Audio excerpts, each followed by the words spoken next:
మద్యం కుంభకోణం కేసులో ఢిల్లీ ముఖ్యమంత్రి అరవింద్ కేజ్రీవాల్ కు మళ్లీ షాక్ తగిలింది. ప్రత్యేక న్యాయస్థానం మంజూరు చేసిన సాధారణ బెయిల్ పై ఢిల్లీ హైకోర్టు స్టే ఇచ్చింది. మద్యం కుంభకోణం కేసులో ఢిల్లీ సీఎం అరవింద్ కేజ్రీవాల్ కు అనూహ్య ఎదురుదెబ్బ తగిలింది. ప్రత్యేక న్యాయస్థానం మంజూరు చేసిన సాధారణ బెయిల్ను ఢిల్లీ హైకోర్టు నిలుపుదల చేసింది.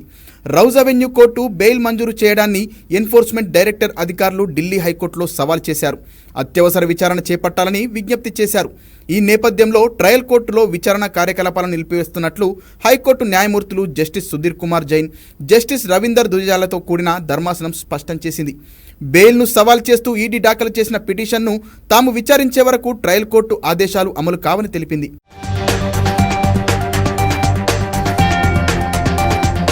కాగా లిక్కర్ స్కామ్ కేసులో మనీ లాండరింగ్ అభియోగాలు ఎదుర్కొంటున్న కేజ్రీవాల్కు రౌజ్ అవెన్యూ కోర్టు సాధారణ బెయిల్ మంజూరు చేసింది.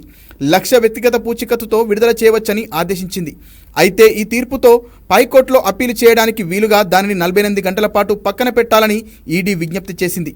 ఆ వినతిని ట్రయల్ కోర్టు తిరస్కరించింది. శుక్రవారం ఆయన తీహార్ జైలు నుంచి విడుదల కావాల్సి ఉంది. ఈ క్రమంలో ఈడీ హైకోర్టును ఆశ్రయించింది.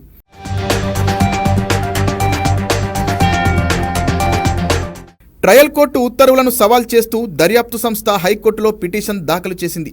బెయిల్ను వ్యతిరేకించేందుకు మాకు సరైన అవకాశం లభించలేదు.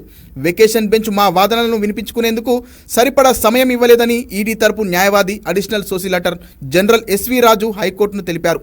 ట్రయల్ కోర్టు ఉత్తర్వులపై స్టే విధించి తమ పిటిషన్పై అత్యవసర చర్యలు చేపట్టాలని పిటిషన్లో అభ్యర్థించారు.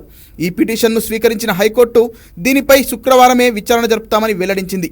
అప్పటి వరకు ట్రయల్ కోర్టు ఇచ్చిన బెయిల్ ఉత్తర్వులను అమలు చేయవద్దని ఆదేశాలు జారీ చేసింది.